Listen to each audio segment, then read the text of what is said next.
of a group of white girls who are sitting at their graduation engaged. And the question came up, well, why is there not the reality for black women?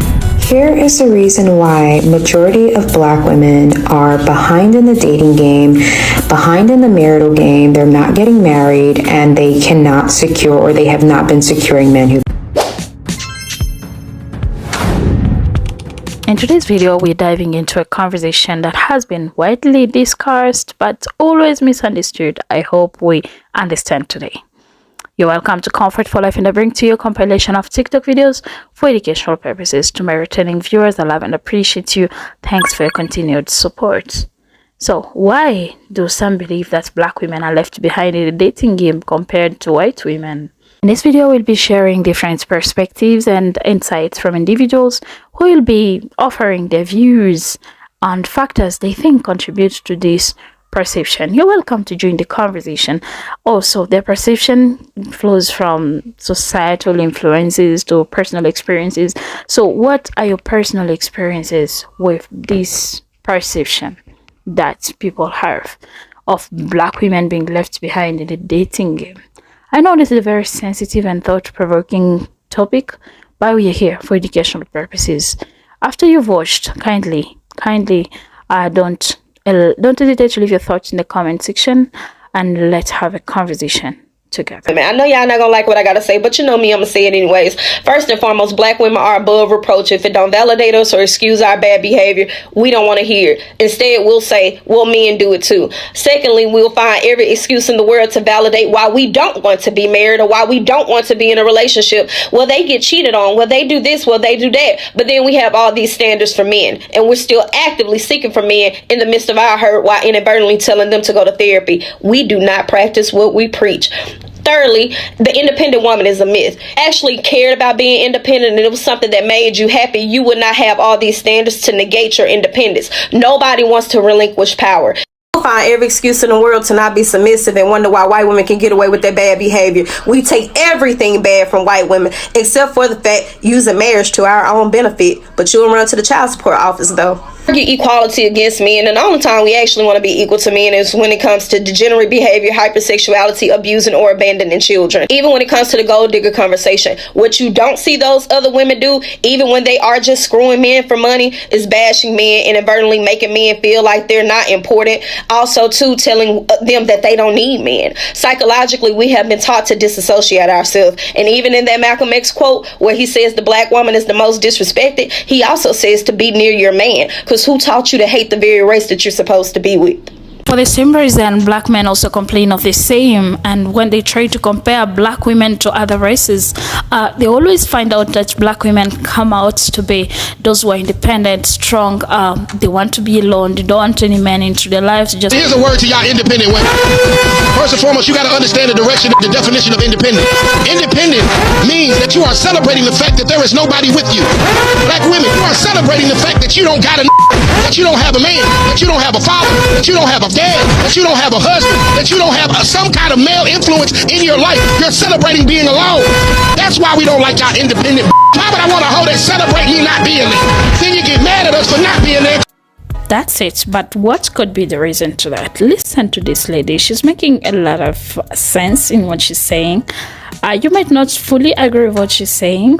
Listen to this. Nothing scares me more than the way black women think. The way that we process things, the way that we handle things, the way that we interpret things really scares me, because it just shows me how much work we have to do.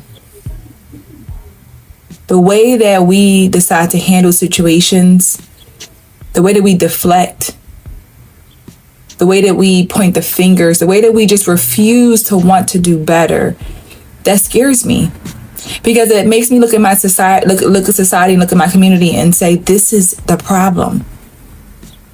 Our fight to fight against positivity the fight to stay in a negative place, the fight to just stay content and keep pointing fingers and keep being a victim instead of trying to overcome our situations. Black women, and I'm only speaking because I'm a Black woman, make poor dating decisions. So I agree with everything that she just said down to the T. Now, let me share my personal story with you. I was raised in a dysfunctional family. My mother was a single parent. My daddy was in the picture. But however, I realized something about their relationship.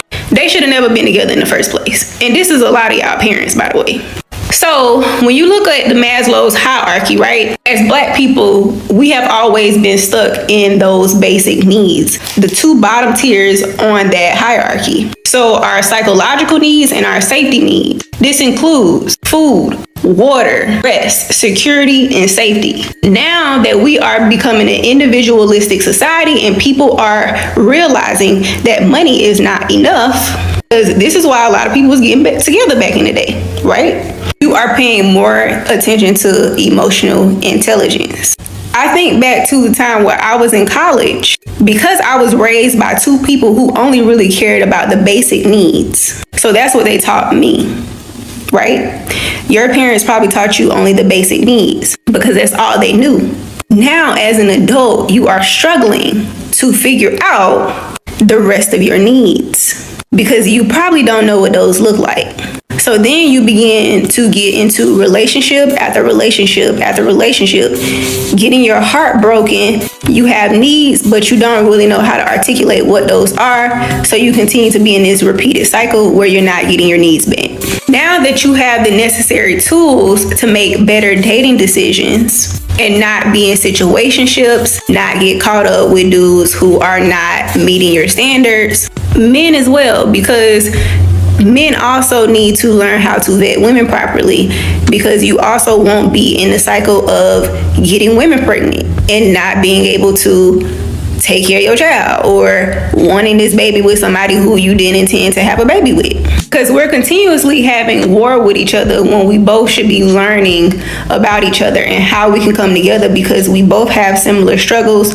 We come from similar backgrounds in most cases, and it just wasn't taught to us. So this is something that we have to work through on both sides, because men are judging women for what they've been through, and women are judging men because of how they were raised as well. So it's like on both sides, there really should be no judgment on each side, because we both come from similar backgrounds. And who's fueling this? The culture is fueling it. The music is fueling it. The media is fueling it. So I think once people want to sit down and have a mature conversation instead of going back and forth and back and forth and back and forth about you doing this and what you doing for him and what you can do for me and all of this type of stuff, that's when we can work through what we got going on, because it's not just the men, it's the women as well.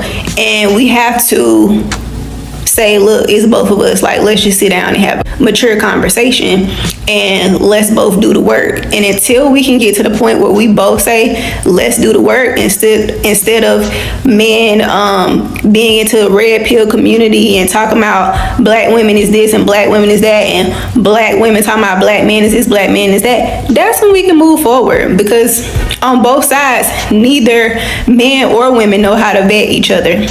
Here is the reason why majority of Black women are behind in the dating game, behind in the marital game. They're not getting married, and they cannot secure, or they have not been securing men who provide. And the main reason why is honestly speaking, it's first societal programming, and second, the way that we raise our children, which is why I encourage every Black woman that's watching this video, even if you made mistakes and you already have children, be the person that breaks the pattern in the family, especially in regards to the selection of men. Let's be honest. Women who are of other cultures, as white women, Middle Eastern women, Asian women, they are taught to target and date and pursue men who are providers, someone or a man who has something to offer.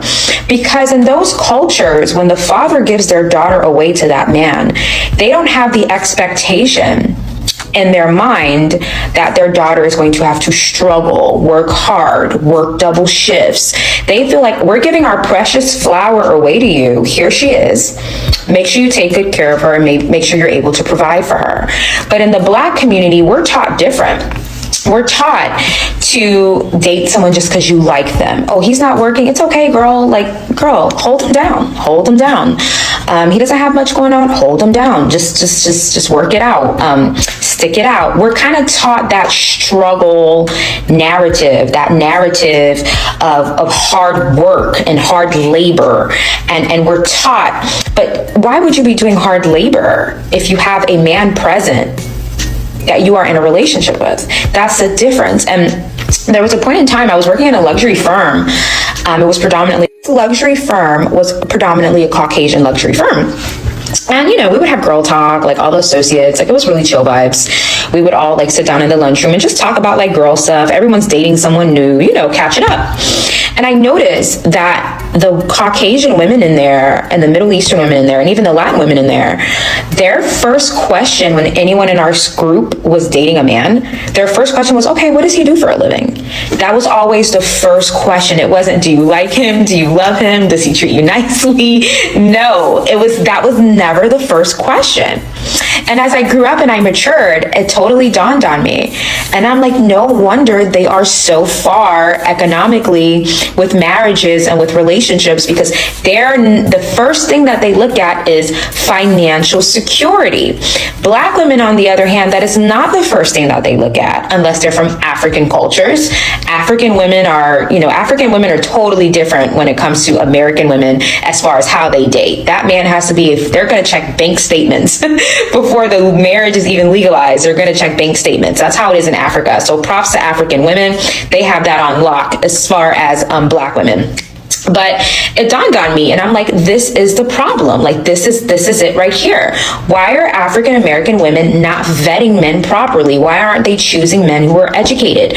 Why are they not looking for men who have something to offer? Why are they looking for men that they have to work with or slave with? Majority of the African American women that I know that are highly educated, hyper educated, they take care of their husbands. Their husbands are house husbands.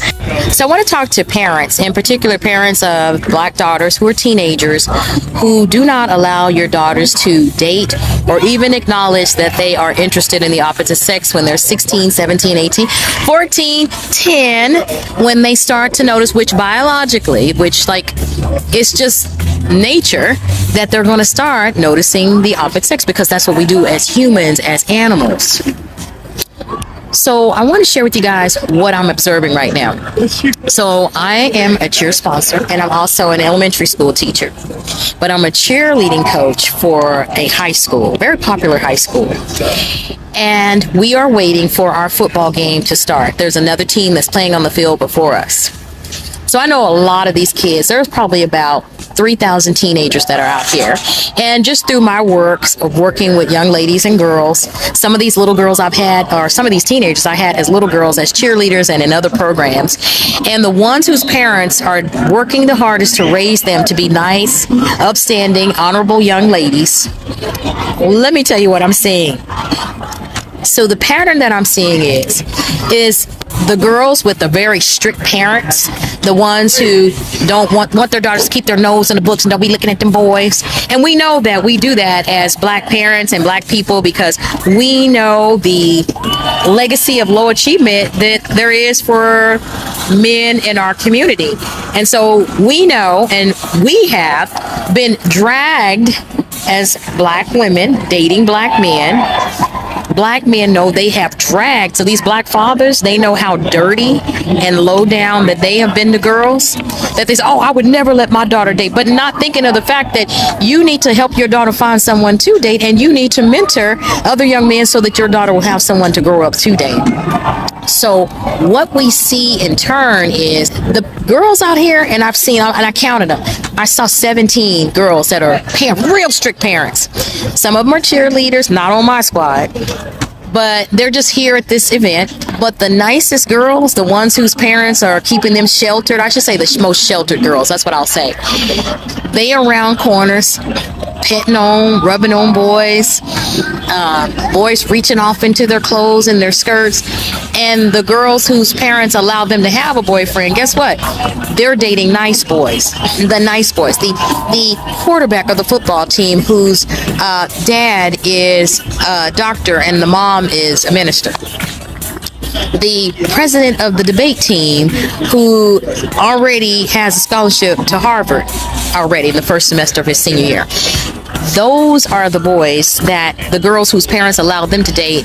Because let me tell you what, when you don't allow your daughter to date and she has to sneak around behind your back, because I guarantee she got a boyfriend. My parents were the strictest. Oh my God, they were strict. My mother didn't work, and like I couldn't even go out the house. Like girls can go out and they have a curfew. I didn't have that. All I did was stay at home. And if I went to a football game to be a cheerleader, my mom and dad were sitting right there watching me to make sure, I guess, that no black male wolf would get me and attack me. Now, of course, they waited until I got 18 and then sent me off with a 26-year-old predator to date, but we won't even go there because I've talked about it before. So the girls whose parents allow them to admit that they are human and that they are attracted to the opposite sex, which they're going to expect them to by the time they get 21, they're going to expect them to know everything about being a woman and to go and find a nice young man. The nice young men are already dating young ladies whose parents are allowing them to date. So I'm seeing the president of the debate team sitting there with a little girlfriend that's one of the little cheerleaders, holding her hand and talking to her, and we're like, hey, you guys get away from each other, kind of playing with them. I'm looking at the little quarterback of the football team. He's over there talking to a little girl that's on the dance team, and the girls that are sheltered, like I said, they are around corners with the police and everybody running them off, just looking like complete, I won't say the word because we know how TikTok censor black women, but you turn your daughters into sluts. You do. You turn them into that because they have to sneak behind your back in order to be human. If you look at any type of medical journal, any type of studies, they're supposed to be attracted to the opposite sex. And by you saying, keep your hands in the books, and what, you're going to beat them and make them not. If that's the case, you could beat your daughter and she wouldn't have her cycle. If you don't want your daughter to have a period, you can beat her. That is the same premise of beating your daughter because she likes a boy or is interested in a boy. And it's not that you care about her being interested in a boy. You just know what the little black boy is probably going to do to her. But the nice, honorable little black boys, they come to your house and knock on your door and say, sir, can I date your daughter? The ones that's walking around with their pants hanging off, the ones that ain't playing football, that's not a part, that's not in a band, that's not doing anything, let me tell you what they're doing. They're around there with your sheltered daughters reaching. Okay, so this is really sweet. So while I'm talking to you, and I wish I had kept this recording because one of my little girls that's a part of the Spirit Squad came over and said, my boyfriend's mom is at the gate, and can I go over and say hi to her? Of course you can. But the little shelter girls, the one whose dad is a minister of the mega church around here, his daughter's over there, was over there, doing everything, might as well have been on a street corner. You turn your daughters into hoes when you try to keep them from their natural tendencies as a human to be attracted to the opposite sex. So that's all I have to say, and I wish that we would stop doing that and shaming little black girls for being human. I talk about this all the time because everything she said in that video I agree with. The little girls who have to go around sneaking around, they getting snubbed. And y'all know exactly what I mean. And then when they get older, like a lot of y'all grown women now have friends, female friends who can never find a man or are always single, or you know what I'm saying? Or they're always meeting the bad one or not the right one. And that's because once they finally enter whatever age their parents feel like they're old enough to date, which is usually after they're technically adults anyway, they don't know how to have healthy interactions with men, with respectful men. They don't know how to be courted because they're used to being sneaking around or being, felt on or whatever else, as opposed to little girls who had the boy who came to the house and asked permission to take her to the dance or take her to the movies or the football game or whatever. Those little girls grow up and understand what courtship and what being dated really means. Whereas the girls who had to sneak around, now, they're in their early 20s even. They're grown women now. And within 2 to 3 weeks, they trying to have sex. And y'all really don't get that. Within a couple of months of knowing somebody, and I don't care what nobody say, if you're really trying to be courted and trying to have a courtship and trying to date somebody, even within the first few months, no, y'all should not be having sex. That's why the women who get it, and those who don't look stupid and end up single. And a lot of times this is how, I'm not even gonna get into the whole other thing, but this is how y'all end up, with a collection of children even by other people. It's about healthy relationships, and it starts really early. If you never know and understand your worth, and this is part of young ladies understanding their worth, being courted, when they're allowed to be courted, they understand their worth and they understand how people are supposed to come at them. But it's just crazy at how a lot of people really don't get it. They don't understand it. So a lot of y'all who are not going to agree with this video, I know y'all going to be on here arguing with yourselves, have at it. But it's the truth. The girls who have to sneak around typically don't have meaningful relationships with men later on in life until it takes something to teach her or someone. But they just don't get it. They do not get it at all. Whereas the ones who are allowed to be courted, they understand what it means to have a courtship, even if they understand it's okay to date multiple people at the same time as well, because they're being courted. And then they understand how to have those lasting and meaningful relationships when it's time. The girls who have to sneak, literally, it's a pattern. Look at your friends and look at your single friends who are single and happily dating or in a relationship versus the ones who just never can find the right man. And ask them if their parents were strict. I bet you, man, I could put money on it. The ones who had the strict parents are the ones who they literally have no luck in dating. And this is why. Why is it hard for Black women to find rich men to marry them? Because rich men, whether they're Black, white, Asian, Latino, whatever, rich men like certain types of women. Okay? And if you don't fit into that category, they're not going to want to marry you. Now, the trick is to get into the category. Get into the category. Look at all the rich men and look at their wives. What do they all have in common? Besides, being pretty. What else do they have in common? But we work at the same place. Don't date where you work unless you're dating a boss and you plan to quit and have him support you. And then, okay, first and foremost, Melania Trump did not come from wealth. So that has nothing to do with it. Not coming from, they're classy. Yes. What else? They're not loud and obnoxious. They shut it up. They don't outshine their husband. That's for damn sure. They don't outshine. And even Michelle and Michelle Obama had to hold back. She had to keep it together because she was like, okay, I'm in the public eye. I can't really. There was a few times she slipped up and looked at him crazy. But you gotta keep it together in public, especially. This different perspective to this, and what I can say is, yes, parents have a role to play, but also, and they have really to play their card well, because this lady is making a lot of sense and based on evidence. And you say she's an educator and children are there as she speaks, and she's observing them, and I love that about teachers. You're not just teachers, but also you are there to instill values in those children, and I love what that lady is doing. It's just amazing. I love her work. But also, let's look at another perspective. As we are grown, like Black American women who are grown right now, how can we undo the things that we had already learned from our childhood? I know there are things that are also inculturated in us. There are things that can't go so fast, but are we open to change? Do we know that what we are doing is wrong first in the first place? Or why are we keeping on feeding on the idea of not wanting men? We just want to live our lives alone. Not to watch this extent. This has been a long video, but I appreciate you having support. Don't forget to subscribe to the channel, comment, like the video. Kindly like the video. I love interacting. Share your thoughts, but also share the video, and let's help people. Goodbye for now. I appreciate